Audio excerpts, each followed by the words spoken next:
Welcome to my YouTube channel English Mantha. And in this session we are going to learn first poem of class 9, The Road Not Taken, which is written by Robert Frost. मतलब यह Robert Frost के द्वारा लिखा गया। तो हम लोग देखते हैं इस पोएम को, आप लोग ध्यान दीजिएगा। Two roads diverged in a yellow wood and sorry I could not travel home. तो यहाँ पे जो कवि है अभी वह एक ऐसे जंगल में है जहाँ पे पतझड़ का समय चल रहा है। येलो वुड जो यहाँ वर्ड लिया गया है वो पतझड़ के समय के लिए लिया गया है। और जब पतझड़ का समय आता है तो जो भी पेड़ पौधे की जो पत्तियां होती हैं सूख जाती हैं, पीले पड़ जाते हैं। ठीक है, तो मतलब कवि बता रहे हैं कि अभी वो ऐसे जंगल में है जहाँ पतझड़ का समय चल रहा है और अभी कवि जिस रास्ते पे खड़े हैं वो वहां से दो रास्ता डाइवर्स अलग अलग दिशा की ओर जाता है। फॉर एग्जाम्पल, मान लीजिए पॉइंट आपके यहाँ है और ये रास्ता था और यहाँ से दो रास्ता, एक ऐसे इधर जा रहा है और एक इधर जा रहा है। मतलब कवि के सामने यहाँ पे दो रास्ते हैं, एक इस तरफ और एक इस तरफ। ठीक है, and sorry I could not travel home. अब सिंपल सी बात है कि कोई भी एक इंसान को किसी भी लोग के लिए अगर सामने से दो ऑप्शन है, दो रास्ते हैं, तो थोड़ा लोग कंफ्यूज होंगे ही कि यार इधर जाऊं या इधर जाऊं। लेकिन कोई भी पर्सन होगा दोनों रास्ता तो नहीं ले सकता। तो कवि भी बता रहे हैं कि मैं दो रास्ता तो नहीं ले सकता था, या तो मैं इधर जा सकता था या तो मैं उधर जा सकता था। आगे, and be one traveller long I stood. और कोई ट्रक ट्रैवलर थे और कोई भी ट्रैवलर सोचेगा तो जरूर, तो यहाँ पे खड़ा होकर के कुछ देर वहां पे वो खड़े हुए और सोचे कि आखिर मैं किधर जाऊं। And look down one as far as I could to where it bent in the undergrowth. मतलब दो रास्तों में से कवि यहाँ पे खड़े होकर एक रास्ते को काफी देर तक देखते रहे, काफी दूर तक देखते रहे। और जिस रास्ते को वो दूर दूर तक देख रहे थे वो रास्ता आगे दूर चल करके एक जगह से मुड़ी हुई थी। ठीक है, मुड़ी हुई थी और वहां पे वो सघन पेड़ पौधे घने झाड़ियां से ढका हुआ था। मतलब उसके बाद कुछ नहीं दिख रहा था, सब अदृश्य हो रहा था। ठीक है, second paragraph, then took the other just as fair. तो उसके बाद पोएट ने उस रास्ते को छोड़ करके, मतलब जिस रास्ते को देखे कि दूर तक झाड़ियां दिख रही है, आगे से जाकर के मुड़ा हुआ है, उस रास्ते को छोड़ करके वो दूसरा रास्ता ले। And having perhaps the better plan.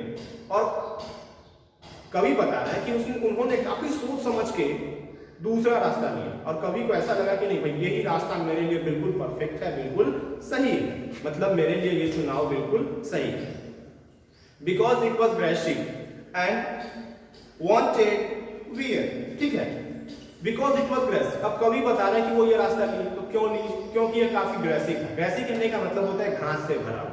अब आप लोग ध्यान दीजिएगा, जिस रास्ते पे घास, मतलब जिस रास्ते से हम चल रहे हैं वहां पे रास्ते में घास ही घास है, तो इससे ये पता चलता है कि इस रास्ते पे बहुत कम ही लोग गए हैं या फिर लोग नहीं भी गए हैं, है ना। तो मतलब कवि ने उस रास्ते को इसलिए चुना, मतलब कवि ने उस रास्ते को इसलिए चुना कि वो काफी ग्रेसी था और बहुत कम ही लोग उसको यूज किए थे, यानी बहुत कम ही लोग उस रास्ते से गए थे। Though as for that the passing there had warned them really about the same।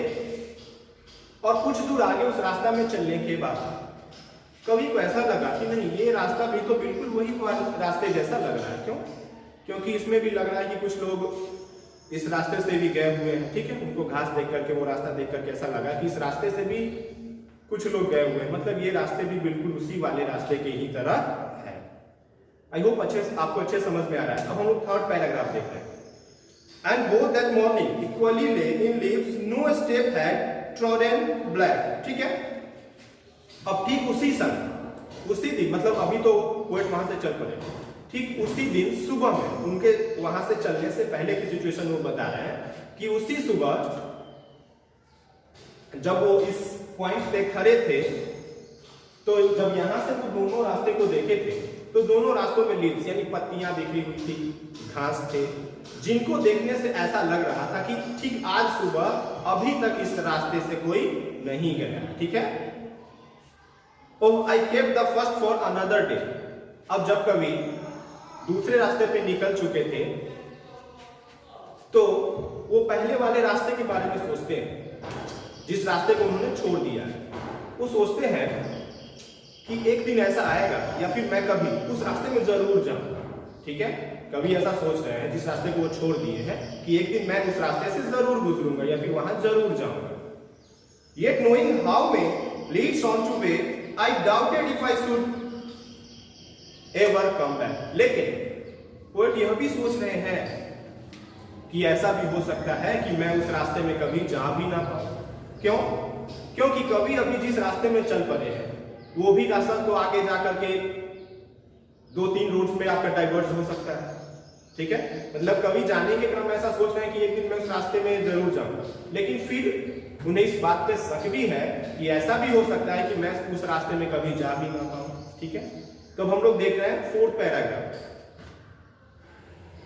I shall be telling this with a sigh.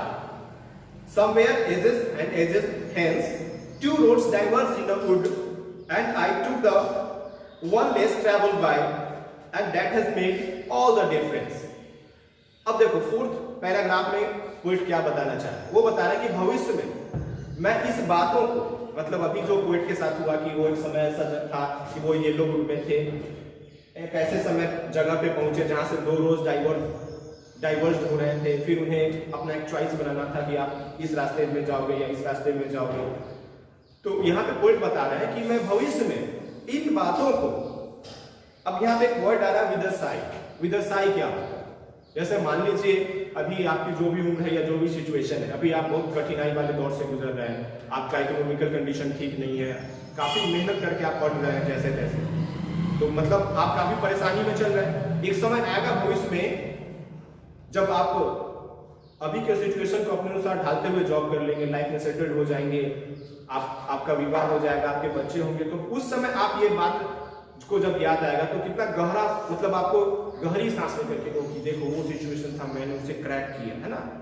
तो कवि बता रहे हैं यहाँ पे कि मैं भविष्य में इन बातों को गहरी चैन लेकर के, मतलब आराम से सांस लेकर के बताऊंगा कि एक बार मैं जंगल में ऐसे जगह पे खड़ा था जहां पे मेरे पास 2 रास्ते थे, मतलब जहां से 2 रास्ते अलग अलग दिशा की ओर जा रहे थे। ठीक है, I took the one less travel by, मतलब रास्ते 2 दिशा की ओर जा रहे थे, तो फिर मैंने उस रास्ते को चुना जिसे काफी कम लोगों ने